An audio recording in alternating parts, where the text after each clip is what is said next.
Hello friends, आज का हमारा टॉपिक है बाल विकास से रिलेटेड जीन पियाजे का संज्ञानात्मक विकास का सिद्धांत, जो कि बहुत ही इम्पॉर्टेंट है। तो इसके सबसे पहले हम जानेंगे कि संज्ञानात्मक विकास को कितने नामों से जाना जाता है। संज्ञानात्मक विकास को ज्ञानात्मक विकास, विकासात्मक विकास और अवस्था के सिद्धांत के नाम से जाना जाता है। अब अगर बात आती है कि इसके प्रतिपादक कौन हैं, तो इसके प्रतिपादक हैं जीन पियाजे, जो कि मनोवैज्ञानिक चिकित्सक हैं और इन्हें प्राणी विज्ञान का विद्वान भी माना जाता है। ये कहाँ के निवासी हैं? तो ये स्विट्जरलैंड के निवासी हैं।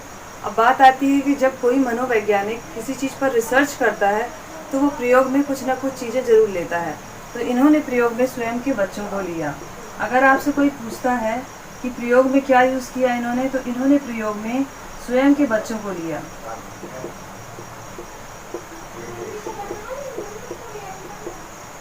ठीक है। अब अगर ये बात आती है कि बच्चे कितने थे, तो बच्चे उनके थे 3। ये तो आपकी पूरे इनका क्या हो गया, इंट्रोडक्शन हो गया। अब बात आती है संज्ञानात्मक विकास क्या है। संज्ञानात्मक विकास एक ऐसी प्रक्रिया है जिसमें बच्चा क्रमबद्ध रूप से ज्ञान का अर्जन करता है। इसे ही हम क्या कहते हैं, संज्ञानात्मक विकास।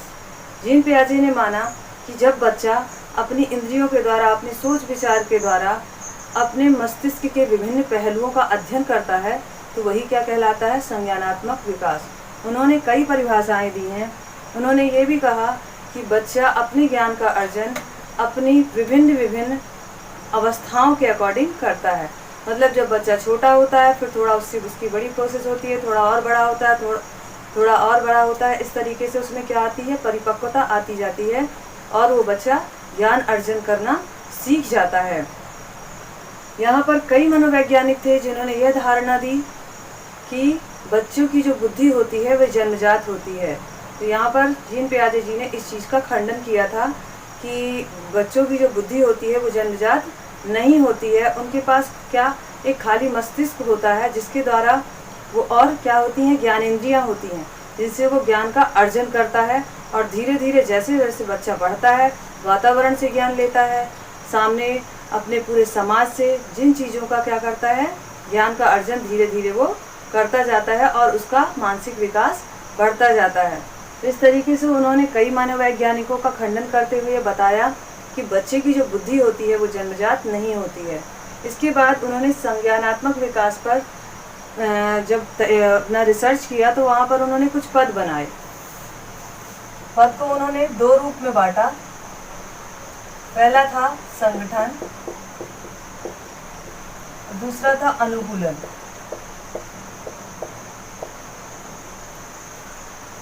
यहाँ उन्होंने कहा कि संगठन और अनुकूलन दोनों एक दूसरे के क्या होते हैं, पूरक होते हैं। और ये जो प्रवृत्ति होती है ये बच्चे को जन्म से प्राप्त होती है। ये दोनों ही चीज़ें उसे कैसे मिलती हैं, जन्म से मिलती हैं और ये एक दूसरे के पूरक होती हैं। अब संगठन और अनुकूलन में क्या अंतर है, देखिए। संगठन जो होता है, मेमोरी पावर बच्चा अंदर संग्रहित करता है, तो ये बच्चे को अंदर से प्रभावित करता है ना। जब किसी मनुष्य का वातावरण से संबंध स्थापित होता है, तो उस वातावरण का जो संबंध होता है उसके आंतरिक भाग को प्रभावित करना। संगठन क्या करता है, आंतरिक भाग को प्रभावित करता है और अनुकूलन उसके बाह्य भाग को प्रभावित करता है ना। बच्चा जब वातावरण से संबंध स्थापित करता है तो अनुकूलन उसके बाह्य वातावरण को प्रभावित करता है और यहीं पर संगठन बच्चे के आंतरिक रूप को प्रभावित करता है। तो इन दोनों में डिफरेंसेस आपको पता होना चाहिए कि ये क्या करता है, ये आंतरिक पर प्रभावित करता है और ये बाह्य रूप को प्रभावित करता है। ठीक है, बाह्य भाग को प्रभावित करता है। अब अगर ये पूछ लिया जाए कि अनुकूलन है क्या, तो अनुकूलन का सबसे सिंपल अर्थ है स्वयं को परिवेश, अपने वातावरण के अकॉर्डिंग ढालना। अनुकूलन क्या है, अनुकूलन है स्वयं को वातावरण के अनुरूप ढालना।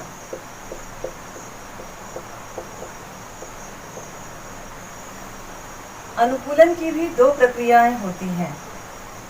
जीन पियाजे ने बताया कि अनुकूलन की कितनी प्रक्रिया होती है, 2 प्रक्रिया होती हैं। पहला होता है आत्मसातकरण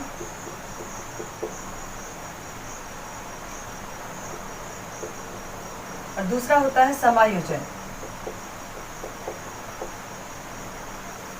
आत्मसातकरण में बच्चा पूर्व ज्ञान से नए ज्ञान को जोड़ लेता है। इसमें बच्चा पूर्व ज्ञान से नए ज्ञान को जोड़ लेता है। और समायोजन में थोड़ा सा चेंजिंग है। समायोजन में बच्चा पूर्व ज्ञान से कुछ संशोधन करता है। पूर्व ज्ञान में संशोधन करके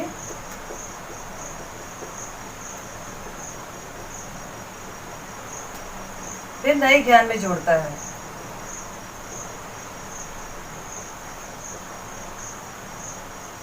देखिए, पूर्व ज्ञान से नए ज्ञान में जोड़ना क्या कहलाता है? जब बच्चा जन्म लेता है तो उसे किसी चीज का नॉलेज नहीं होता है, या तो वो अपनी इंद्रियों के द्वारा किसी भी चीज को क्या महसूस कर सकता है केवल, और उसको अच्छा लगता है या खराब लगता है। उसको ये भी नहीं पता कि क्या अच्छा है और क्या खराब है, लेकिन उसकी जो फीलिंग होती है वो उसे महसूस कराती है। जब वो धीरे से बड़ा होता है तो उसे हम कुछ चीज़ें बताना चालू करते हैं, सिखाना चालू करते हैं, वो उसके माइंड में क्या हो जाती है, स्टोर हो जाती हैं। वही ज्ञान कहलाता है उसका पूर्व ज्ञान। लुक लाइक हमने बताया कोई जानवर जा रहा है, हमने उसको दिखाया कि ये कैट है, ये डॉग है, ये काऊ है, इस तरीके से हमने उसे बता दिया। कुछ दिनों बाद अगर उसके सामने कोई कैट आती है तो वो तुरंत उसको देखकर क्या करता है, पहचान जाता है कि ये कैट है। अब उसके बाद वैसे ही कोई दूसरे कलर की कैट आ जाती है तो फिर से वो वहाँ पर अपना दिमाग लगाता है, सोचता है कि ये पूरी कैट की जैसे ही दिख रही है, भले ही क्या है ब्लैक कलर की है।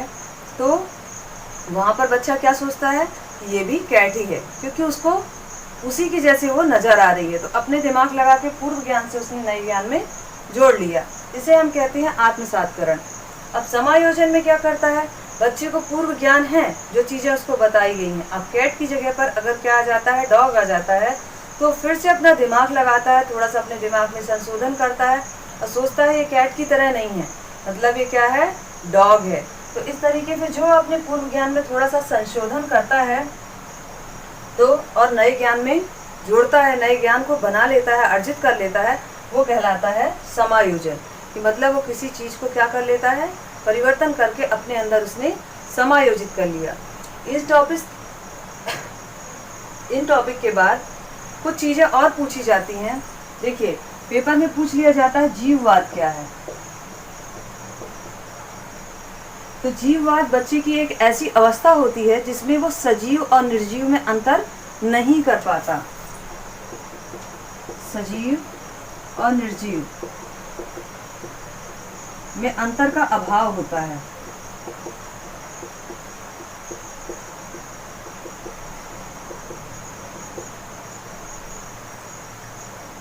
और एक क्वेश्चन पूछ लिया जाता है, स्कीमा किसे कहते हैं।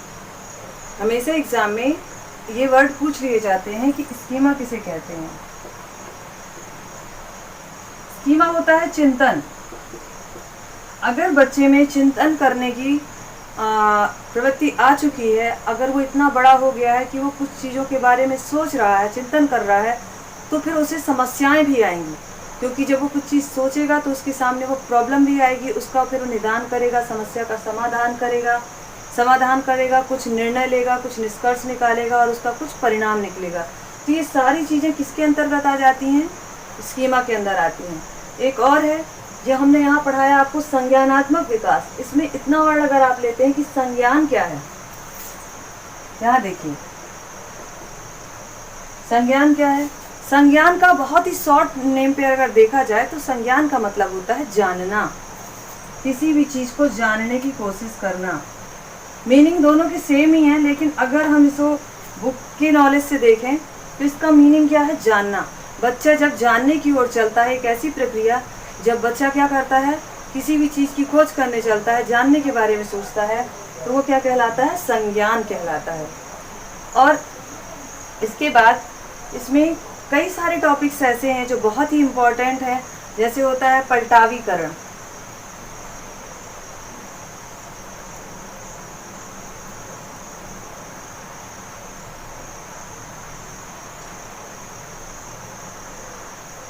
ये सारे टॉपिक्स बहुत ही इम्पोर्टेंट हैं। जितने भी टॉपिक्स मैंने बताए हैं आपको, सारे ही टॉपिक्स बहुत ही इम्पोर्टेंट हैं। इन्हें बहुत अच्छे से आप लोग लर्न कर लीजिएगा।